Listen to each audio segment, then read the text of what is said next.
Good afternoon. Thank you for joining this session. My name is Richard Murray, and I'm an FBI agent in Dallas, Texas. I'm very excited for our discussion today. We have an all-star lineup today with panelists from several different agencies across the U.S. government. We have panelists from the National Security Agency, or NSA, the Cybersecurity and Infrastructure Security Agency in the Department of Homeland Security, or CISA, and Sandia National Labs. What would a session to talk about a few government agencies be without a few acronyms? I hope our discussion today will give you a glimpse of the challenging and rewarding cyber work in national security defending our country from significant cyber threats. I hope our panel and our discussion today encourages you to consider a cyber career in national security at one of our agencies or another national security agency. I'd like to get started by introducing our panel, and then we will kick things off with a few questions. But we want to know what your questions are. What's on your mind? What could we share with you that would help you in your decision making and your considerations on your career and where you might want to get involved to make a difference? So go ahead and submit your questions in the text box, and we will circle back to those later on in our discussion to handle some of those questions. So let me first introduce our panelists. I'd like to first introduce Bailey Bickley. Bailey is the Chief Strategy Officer for the National Security Agency's Cybersecurity Collaboration Center and previously served as Chief of NSA Cybersecurity Communications. Bailey's work was pivotal to revitalizing the way the NSA releases unique, timely, and actionable intelligence, cybersecurity guidance. Bailey has worked across the public and private sectors with tours at multiple U.S. intelligence agencies, as well as one of the big four consulting firms. Bailey, welcome.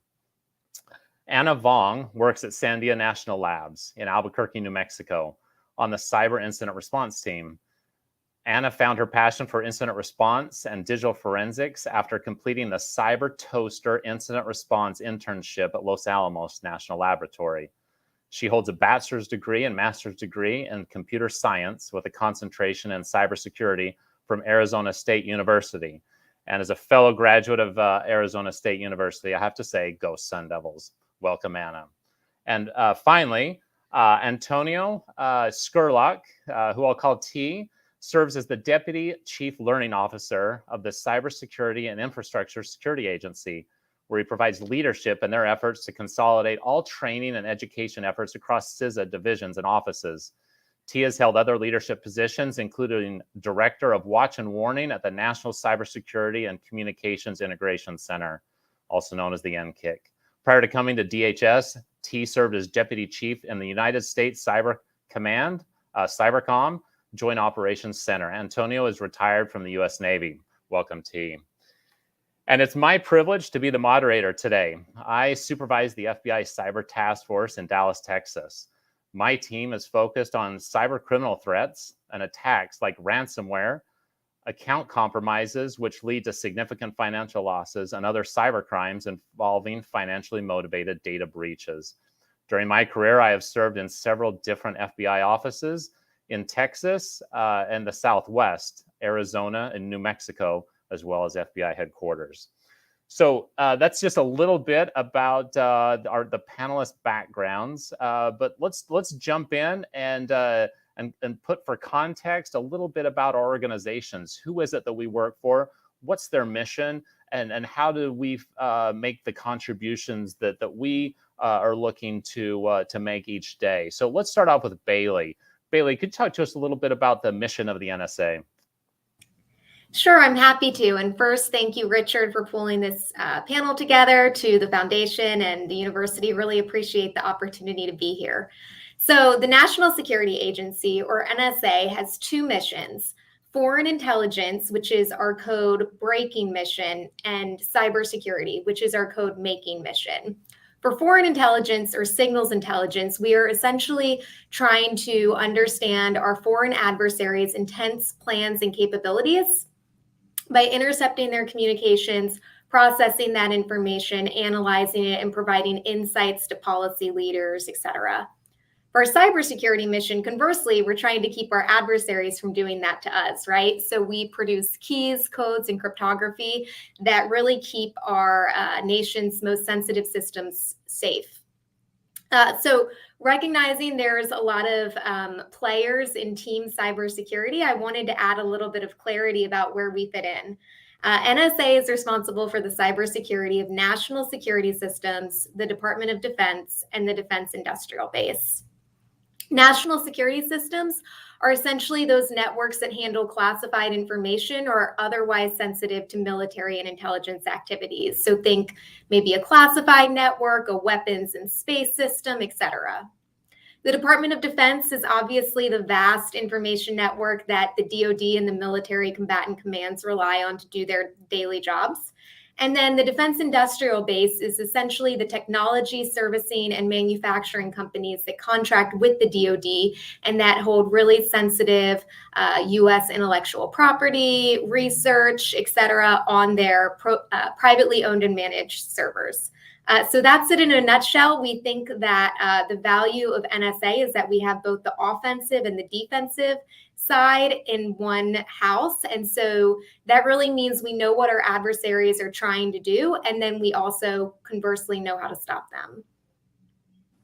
All right. Thank you for that introduction. Let's go to Anna. Could you tell us a little bit about the mission of Sandia National Labs? Sure. So Sandia's stated mission is to render exceptional service in the national purpose. And everyone that I work with is certainly very mission-minded. Sandia National Labs is a multidisciplinary, federally funded research and development center and is one of the 17 energy department labs that does research and development for critical scientific challenges. Just some of the big fields that we do research and development in is nuclear, military, global security, and national security. A notable example that people might be able to easily think of is Sandia Chemical Monitoring System has been keeping watch over large events such as the Super Bowl and Major League Baseball games to detect and provide early warning if a terrorist attack should occur using an airborne chemical. So where I fit in Sandia is I work in the Cyber Enterprise Security Incident Response Team at the lab. So my job is to keep Sandia's research and sensitive information secure and protected from adversaries looking to steal the data, pretty much. All right, thank you. And T, could you go ahead and tell us a little bit about CISA? You know, after all of that, it kind of gets really easy, and I'll try and simplify it for most. But CISA leads the national effort to understand, manage, and reduce risks to our cyber and physical infrastructure, with an overall vision to secure and resilient critical infrastructure for the American people to use. We do this through multiple means, but the preponderance of it is connecting our stakeholders in industry and in government to each other, to shared resources, analysis, tools, and help them build their own cyber communications, physical security, and resilience. This in turn, provides an exponential set of resources for both our state, local, private, territorial, federal, and private sector partners to engage, enhance, and enrich and share not only information, but capability, capacity, defenses, and other means to deter malicious activity across our networks and to better be able to survive that malicious activity that gets in.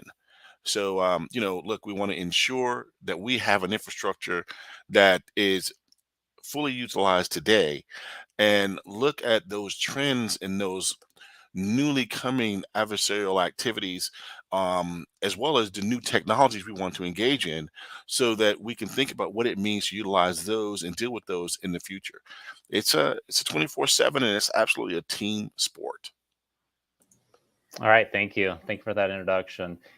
I've worked in cyber investigations for a significant portion of my career, and one of the things that I really enjoy and that really gives a lot of meaning to me is the partnership and collaboration that exists inside cyber investigations. So not only within federal government partners, but with the private sector and even with our foreign partners around the world as we seek to identify and combat those cyber threats. For the FBI, our mission here in the cyber division, in the cyber squads out in the field, we're focused on disrupting cyber adversaries, both before and after attacks. Our disruption activities may be some that you're already familiar with, indictments, arrests, but what we're looking to do is be a solid partner when a partner of ours, whether it's a private sector partner who may be able to disrupt infrastructure, or perhaps another U.S. government agency partner or a foreign partner, we want to enable our partners and them to enable us, so that as we bring our authorities to this fight, that we can combine on what we call joint sequenced operations to really disrupt these actors and impose costs upon them for these attacks that they're trying to make against U.S. interests and our partners. So let's. So thank you. Now you know a little bit about the agencies that we come from. Bailey, I understand that you returned to federal government after a 2-year break. Could you tell us a little bit about what brought you back and what keeps you in your position today? Sure, that's a great question. Just for a little bit of background, I've been working for about 13 years. I started when I was in high school, actually, through what NSA calls its high school work study program. And that went really well. And after about 7 years, I found myself wanting to explore new opportunities outside the agency. So I left and went to the private sector, and I had a phenomenal experience for 2 years. But what really drew me back was, and maybe it sounds a little cheesy, but the mission. I found that in the private sector, I was actually at the time a contractor for the government. No harm, no foul. They hire you to do a very specific job, and you have to stay in your lane and do that job, and that's okay. But I missed having a seat at the table and a voice that I had when I was working for the government. In government, I found that, they didn't care what grade you were. They didn't really care about your background. If you had a good idea or something to contribute to the conversation, there was always someone that was going to hear you out and really allow you to pursue what I call passion projects. So that really pulled me back, was the mission and wanting to lean in and give in unique ways. The second thing that I found unique about working for the government was, and again, this is just my experience, but the work-life balance. I found that there was tremendous support when I wanted to really kick it into high gear and surge on an event or a crisis and really, work overtime and make a big impact. But also when I was pursuing my undergrad and my master's degree, and I only wanted to work 40 hours, not a second longer, there was very broad support for me to do that as well. So I felt like the federal government allowed for those shifts in seasons in my own personal life, and that I was never, held back in my career and my ambitions for wanting to have different kinds of balance at different times. All right, thank you. I think that's something that we would hear in common across many of our partners and many of our colleagues is the mission that draws us in. We may not have the highest salary or perhaps some other perks that may go along with private sector, but that mission, I think, rings true with us in what we're trying to accomplish, and that common bond that we experience among those who are working against these cyber threats. Anna, could you tell us a little bit about your undergraduate and graduate education? How did you come about choosing your majors, your specialization? And, what was your student experience like as you prepared for full-time employment? Yeah, so I was always analytically minded and logically minded. I knew I enjoyed math and I enjoyed tech, so choosing computer science was a natural way forward for me. Partway through my undergrad, I began eyeing the cyber concentration because I enjoyed the idea of the adversarial component that cyber would bring. At the same time, the Cyber Corps Scholarship for Service was being offered to those in the concentration, so I knew my education would be funded and I decided to go for it. I took courses where I learned what it would take to secure a network, and what it would take to attack a network. And it really opened up to me a whole new aspect of working in tech that was dynamic and fast-paced and really different from what I had been doing so far, which was pretty much just coding and math. I like video games, so it kind of gamified tech for me, and it turned it into something where I had an enemy that I could potentially outsmart and outskill, and that was very interesting to me. The most valuable thing that I got out of my time in academia was actually the extracurriculars. The truth is that a lot of times degree programs don't adequately prepare you for real-world applications. So for my school specifically, that's what our hacking clubs were born out of, which was the need to fill the gaps that our classes couldn't reach. And this worked out tremendously for me and was ultimately the key that helped me break into the field. We had a club that played capture the flag competitions. We had a blue team club, and we had a club that did hack the boxes. I was in a club that participated in the National Collegiate Cyber Defense Competition, which is a CCDC, which if you're in college looking to get into incident response like me, I encourage you to try to participate in. But yeah, I encourage you to get involved in the cyber extracurriculars if you're in college. And if there aren't any at your school, don't be shy and try starting it yourself. You'd be surprised how many other students would be interested in working with you. Our club members had extremely diverse backgrounds. We had everything from math majors to you would be surprised. As far as the internship that I did at Los Alamos National Laboratory, it was a specialized incident response internship where I was given a bunch of disk images, memory images, packet captures, and logs, and I was told to find out what went wrong and what the attacker did, and figure out what we would do to prevent the compromise from happening again. I work in incident response now, so that kind of stuff is exactly what I do every day in my current role. And I also met my manager that I hired into at the internship as well. So it's a point that everybody and their mother makes, but of course, never underestimate the value in the ability to professionally network at whatever internship or academia venture that you might be taking. All right, thank you. I know here at the FBI, we have an internship program as well, and I've had interns who have worked for me during the summer, and then that program continues at a lower number of hours throughout the year. But that is a great way for both the agency and the applicant to try out that fit. Am I interested in this particular line of work that this agency does? And it's been a successful opportunity for some of my interns to find a permanent job later. So that's great advice. Thank you. All right, T, let's jump over to you. When people hear cyber careers, they might think of someone looking at malicious code and really unpacking the most technical details. Someone like Anna sitting on the wire, really trying to figure out where is the attacker, what are they doing. But not everyone may have that highly technical background. What are the opportunities in CISA for someone who might have that aptitude and that interest, but may not be ready to unpack a piece of malicious code yet?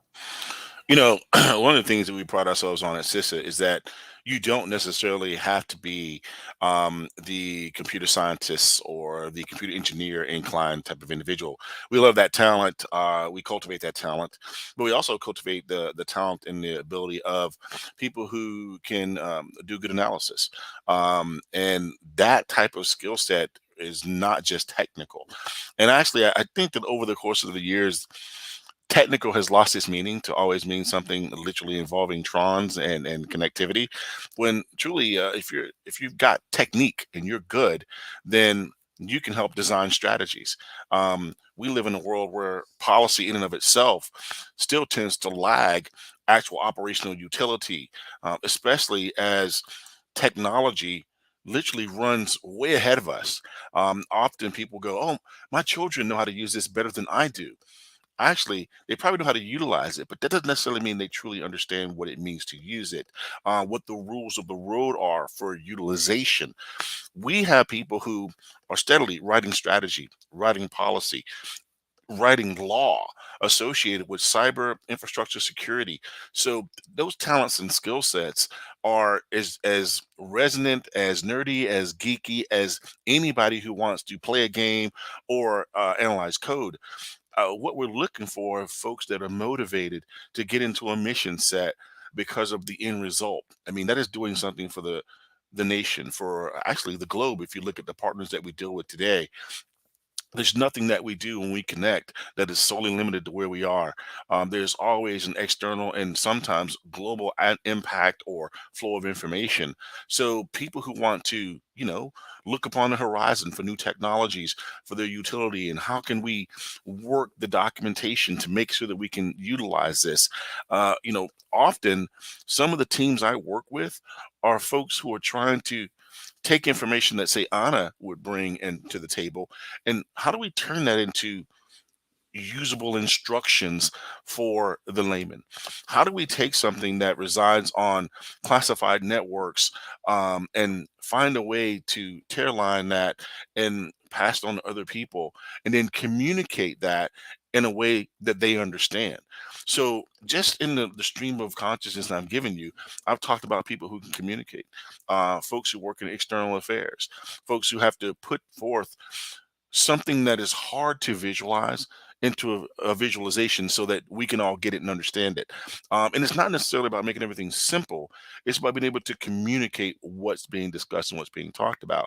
And my previous work in the Office of Strategy, Policy, and Plans, I mean, just understanding how the interconnectivity of cybersecurity translates into the national landscape of law and policy at the local level, at the state level, and at the federal level, and even sometimes within a state or within a region. What does that mean? And also understanding what organizations do and how they communicate and how they come together, not just from a technical connectivity standpoint, but what does it mean for them to cooperate? The memorandums of agreement, memorandums of understanding. There are so much there's so many more things going on other than the literal interconnectivity of the various cyber pieces, or even the malicious use or the positive use of that technology. So much more to back it up. And it's kind of comical because as we buy things today, what do we get? We don't get an instruction booklet. We get a QR code that takes us to a website to download a PDF that we have to print at home that's 200 pages long.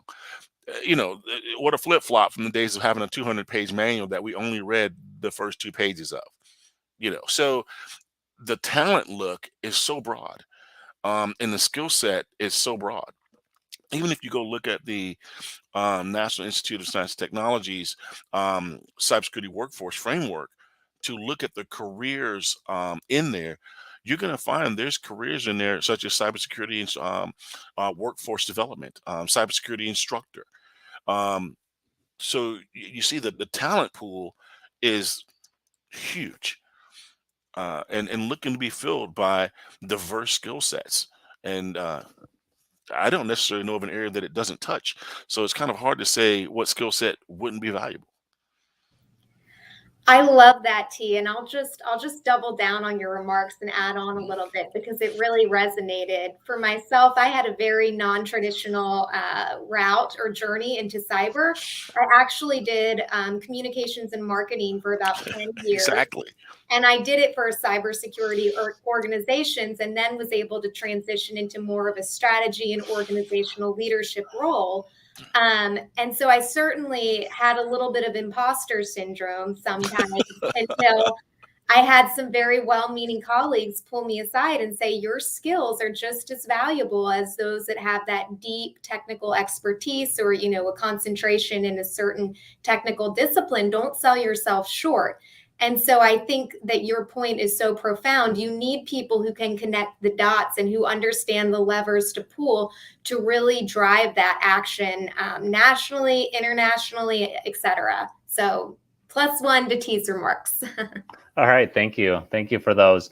When we consider the FBI special agent position, of course, there's many different positions where someone with cyber skill set or cyber aptitude might find a place in the FBI. That might be professional staff, that might be our intelligence analysts, or our special agents. And some of our special agents are extraordinarily technically skilled. And we hire agents that we're looking for strong cybersecurity backgrounds, in addition to some of the other traditional areas such as law and just a variety of a diverse skill set to come in, and there's opportunities, I think, probably in each one of our agencies to gain some additional education and experience and on-the-job training. So, Anna, I'd like to come back to you. What does a day on the job look like for you as an analyst hunting those threats? Well, a day on the job for me is never the same. As a national lab that handles classified data, we have adversaries that want to break into our network and avoid being detected by my team, and their goal is to either disrupt our operations or access our sensitive data or our sensitive machines. So some days I'm monitoring a queue of alerts and triaging the alerts and looking through our network to find any malicious activity. Other days I'm working with our penetration testing team in what we call purple teaming. So while they try to break into our network and get as close as they can to our critical machines and our sensitive data, I watch them to find out what parts of their activity that I can see and what parts of their activity that I don't notice. And we'll end these engagements by figuring out how to close the holes that they were able to slip through undetected and make our defenses stronger. So on our less hectic days, I'll find time to test and develop tools that we use for forensic analysis.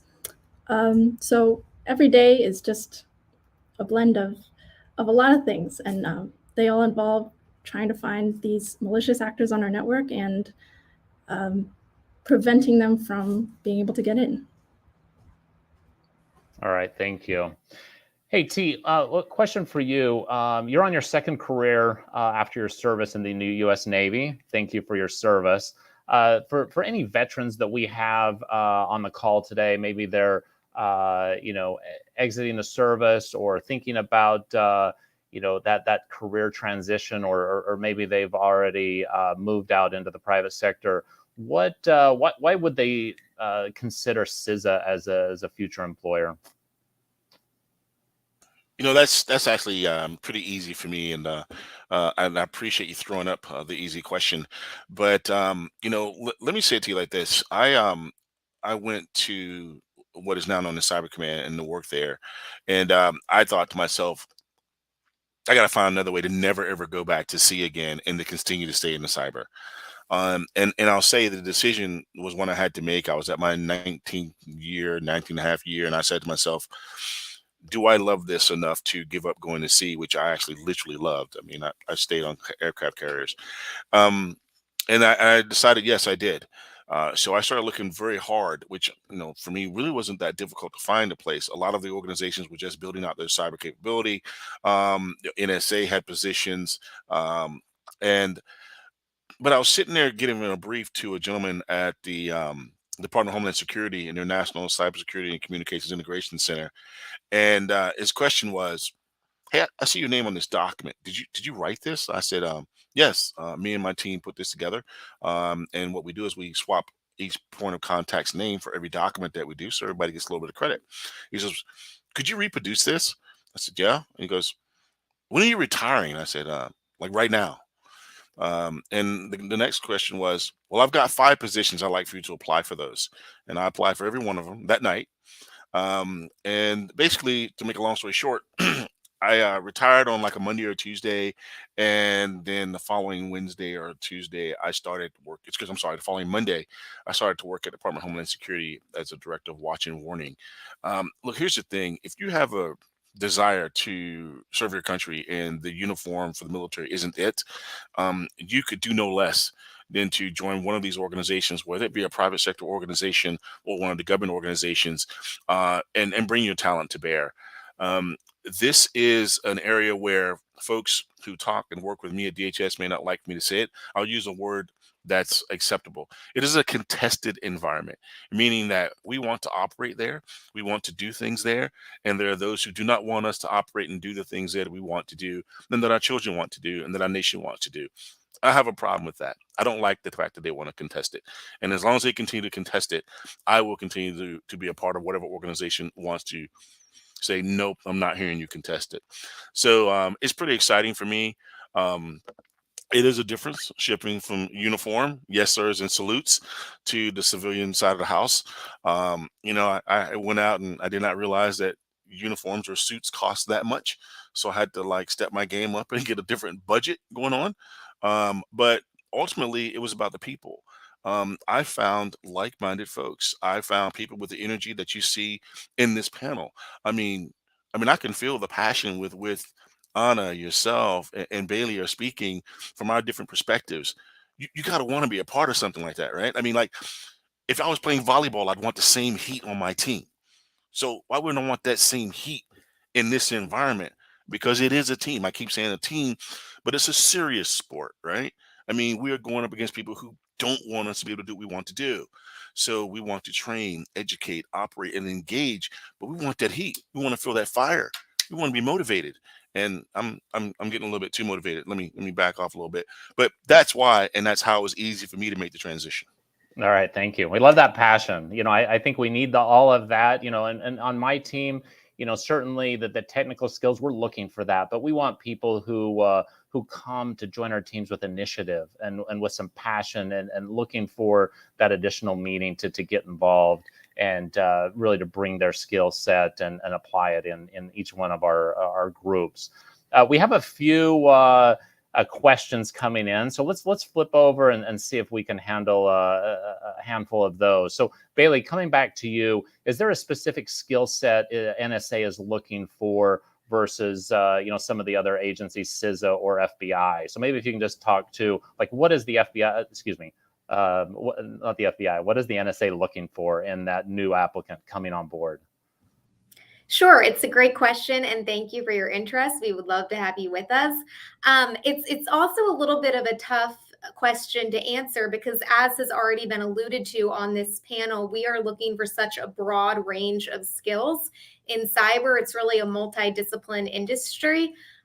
One thing off the top of my head I would note that makes NSA a little bit unique is language analysts and linguists.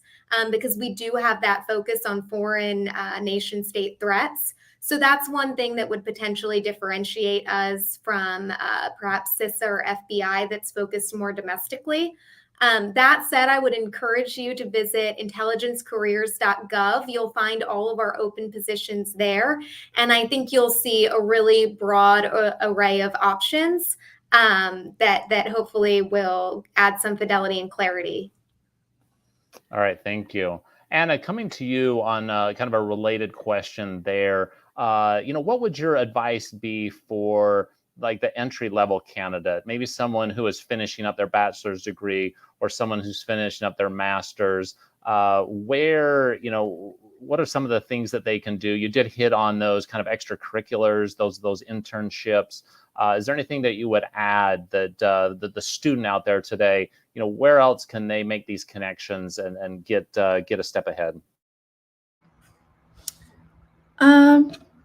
I think a mistake that I see a lot of students make, and one that I definitely made myself, was I'd like to see more students figure out exactly what in cyber they want to do, where they want to fit into this big cyber puzzle, and focus on that. I see a lot of students that really enjoy like I said, the adversarial component of cyber and but don't know what they want to specialize in, basically. And I would advise students to figure that out as quickly as possible and tailor your resume and the experience that you collect, everything towards that goal. Great insight. Thank you. Thinking about the FBI, what we have is we have a very diverse workforce in many different ways, but in the violations that we investigate, counterterrorism, counterintelligence, cyber, some of our criminal investigations, and inside cyber, right, we have those IT professionals who maintain and secure our own networks, where we have our own work. And then we also have computer scientists who are embedded in the investigative squads throughout the FBI, who are partners with agents and intelligence analysts, and really developing and building out those criminal and national security cyber investigations, so that we put ourselves in a position where we can disrupt those threat actors. Just looking at considering the agent route, which is the one I took. Before I joined the FBI, I worked for a defense contractor on a U.S. Air Force base. For cyber agents, backgrounds in the STEM field, which is where I came in. I came in also with some foreign language capabilities, and then cybersecurity and technology. So whether you wanted to come into the FBI to perhaps be a computer scientist, a data analyst, a special agent, there are many different opportunities, and certainly they can be further researched at FBIjobs.gov. T, coming back to you, just for one specific question for CISA, what do you have any predefined career pathways for CISA for veterans? It's a newer agency. CISA just came about in 2018, so it is a relatively new agency, but really has taken a very public position, in not only partnering with the other government agencies and sharing best practices in cyber intelligence. So what would you say by career pathway for a veteran? Actually, I can speak to it a little bit for not just veterans, but students at any level. So one of the things we have is the federal virtual training environment, where if you are a government employee of any level or military member at any level, you can take courses on there for free, from Cyber 101 to infrastructure type courses, to build your skills up, see where you are, see what you like. In actuality, we also have some free courses that are available to just about anybody if you want to get on there. With one difference, it won't record your completions and your certificates. You'll have to download and print those things out yourself. The other place that I would recommend a lot of folks start, I see a questionnaire that talks about career pathways at different levels. My organization, the Chief Learning Officer, runs the National Initiative for Cybersecurity Careers and Studies. The NICCS.CISA.gov website is a wealth of information. And one of the things it has is a education and training catalog for you to take courses, and find out where and who's giving what training. But it also has a career pathways tool, so that you can dive into it and take a look at all the different aspects of cyber, from all the way over to the information technology side, cybersecurity, cyber effects, intelligence in cyber, and intelligence as a whole. And also some of those cross-functional fields like lifecycle management, talent management, strategic management, legal and law enforcement. Yes, those are part of cyber as well. And you can just click an area that you might be interested in, and it'll literally do a drive down for you, speak to that particular type of thing, the type of information and skill sets you want to know, knowledge, skills, and abilities. And then you could actually jump over to something that we released just last year, and it's called the Cybersecurity Workforce Training Guide, which literally walks you through how to find internships or apprenticeships. It's got career roadmaps and templates in there. Talks to, for those who have significant skill sets and want to show off a little bit, we have the annual President's Cup Cybersecurity Challenge. Bottom line is, if you go there, that's a great jumpstart area for you to see what you can do, how you can do it, and what are the means and the steps to diving into this career. With regardless of what agency you decide to work at, you know what, I will take 20 candidates who want to work at NSA or FBI, because I guess what, this community is small. It is one that has a large number of openings that we're going to have problems filling for quite some time. the fact that you will run into somebody year after year after year in different organizations as they either shift careers or work in a particular dynamic environment, it is literally a great network. And it's also a way to build champions for those things that you're interested in. Find people who can help you walk a different path, especially if you want to transition careers. Um, and the last note I would make is CISA has a program that's funded called the Cyber Reskilling Program, the federal cyber reskilling program, which we piloted within our own organization, that allows people who don't traditionally work in some of the more technical fields in cyber like Anna does to test their hand at it. Basically, you apply, you get involved, and we will train you to do that so that you can literally develop and get those new skills and talents to be utilized. So there, I think, are numerous opportunities.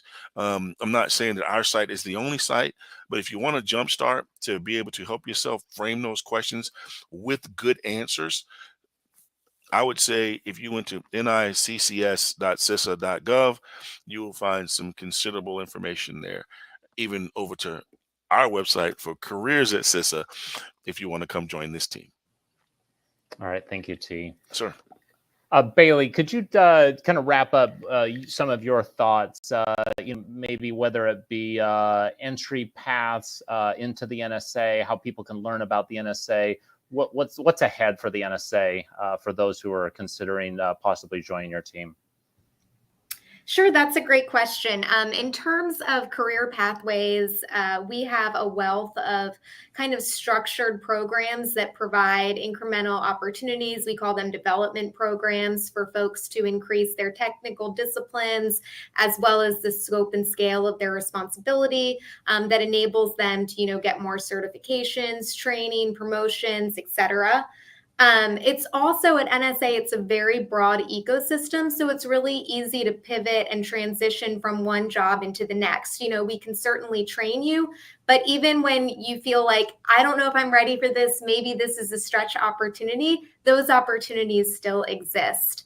In terms of wrapping up my thoughts, one of the questions that we frequently get on this panel is what kind of misperceptions might people have about the NSA, and what's something you want people to know? What do you want them to leave with? And to that, it's been said, people don't trust organizations, they trust people. And I think that when people think about NSA, they often think about this mysterious thing that they don't really understand. And to that, it's made up of people. NSA is me. NSA is people like you. It's people like my colleagues. And there's people from all kinds of walks of life, different backgrounds, disciplines, ethnicities, ideologies. There's just such a diverse group of people at the agency, and we need that in cyber. But what we all have in common is that we all took an oath and swore an oath to protect and defend the Constitution. And so that's kind of what I want people to remember about NSA, to know about our future is the power of our diversity, the power of our partnerships, and then really just that oath that keeps us all focused and motivated on whatever the next threat may be coming over the horizon. Thank you. Thank you. Anna, could you tell us just a little bit about, someone who might want to consider a career in one of the national labs? So I think some of the agencies, FBI has a lot of name recognition. Sandia National Labs may be new for some of the people out there. What brought you? What brings your colleagues? What should people know if they've never considered one of the Department of Energy national labs to be a career that they choose? I would say that there's a lot. There's a lot. Well, pretty much like the other agencies, there's a lot that you can do within the national lab, within the cyber realm. Anything that you want to do, there's probably a role that's open for you. Like on my team specifically, we have threat analysts that analyze threat feeds and feed that information back to us. We have vulnerability analyst teams that will find unpatched systems on our network and let us know about it so we can make sure that everything's up to date. It's not just incident response specifically like I'm doing. So yeah, and also the flexibility of job responsibilities that I get working at Sandia. There are things that I get to do that have really real world impacts that I can see immediately in front of me in my own community. And I think that's something really special and really fulfilling in my position. All right, thank you. Thank you so much. Well, it looks like we're rolling up on 45 minutes. So I will close out this session. We very much appreciate our panelists sharing their experiences and their perspective on their agencies, their careers, and then the opportunities that exist there. I would encourage you to consider one of these agencies or one of our partners. Check out our websites, and hope to meet you another day. Thank you so much. So thank you all very much. It's great to hear from you.